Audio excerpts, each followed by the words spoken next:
What if the future of Kent's housing market isn't just about building new homes, but saving the affordable housing that already exists? 3 apartment communities in Kent recently applied for state preservation grants.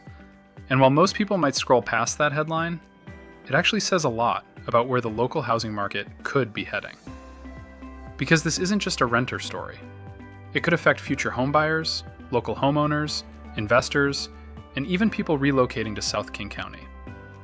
Today, we're breaking down what these affordable housing grants actually are, which Kent properties are involved, and why preserving existing rentals may become one of the biggest housing conversations in South King County over the next few years. The grants being discussed are part of Washington State's Affordable Housing Preservation Program, and that word, preservation, matters.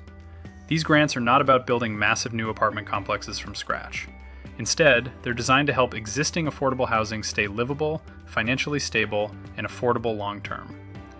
According to reports, 3 Kent apartment communities applied for funding: Appian Way, Titusville Station, Maple Lane Estates.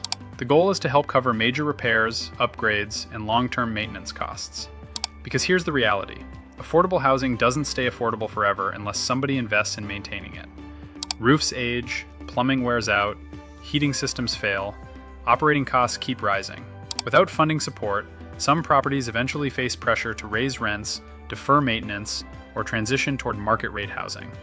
And that's where preservation grants come in. Kent sits in a really important position inside the broader South King County housing market. You've got renters trying to stay local, first-time buyers trying to save for a home, and homeowners watching affordability shift across the region. And all of those groups are connected. A lot of people don't go straight into buying a house. They rent first. They learn neighborhoods, build savings, improve credit, figure out commute patterns, and eventually decide whether they can realistically buy nearby. So when affordable rentals disappear, it can make the path toward homeownership harder too.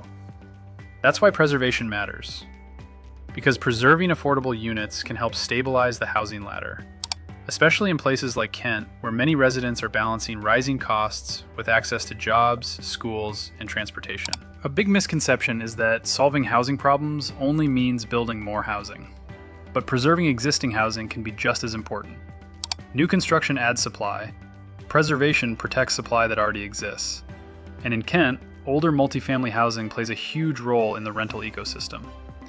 If older affordable apartments become too expensive to maintain, several things can happen. Rents may increase, buildings may deteriorate, ownership could change, affordability protections could eventually expire. That creates pressure across the entire local market, not just for renters, but also for employers, local workers, buyers trying to stay nearby, and communities trying to maintain long-term stability.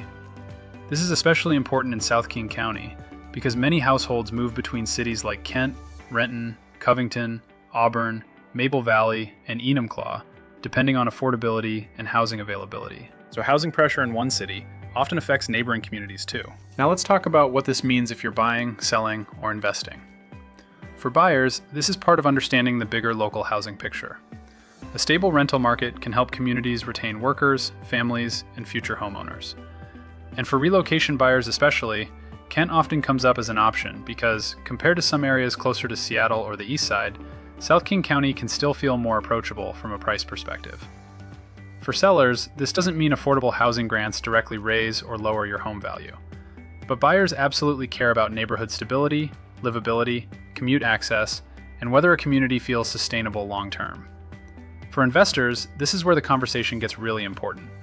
Older multifamily properties can have strong rental demand, but they may also come with major repair needs, affordability restrictions, nonprofit ownership structures, and long-term operational challenges. A smart investor doesn't just ask, "What's the rent today?"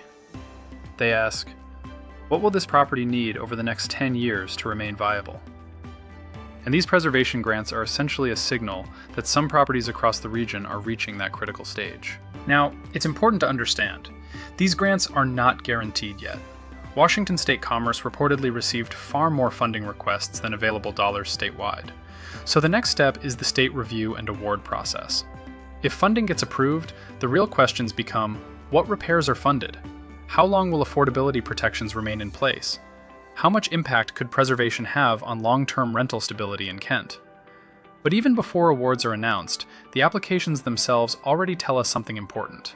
Affordable housing preservation is becoming a growing priority in South King County. At the end of the day, Kent's housing story is bigger than just listings and mortgage rates. It's about whether people can continue living, renting, working, and eventually buying in the same communities long term. And while preservation grants won't solve every housing challenge overnight, they could play an important role in keeping existing housing options available in a rapidly changing market. If you're thinking about buying, selling, relocating, or investing anywhere in South King County, including Kent, Renton, Covington, Maple Valley, Black Diamond, or Enumclaw, understanding these local housing shifts can help you make smarter real estate decisions before they fully show up in the market. Thanks for watching. And if you want more local housing and market updates focused on South King County, make sure to subscribe and follow for future videos.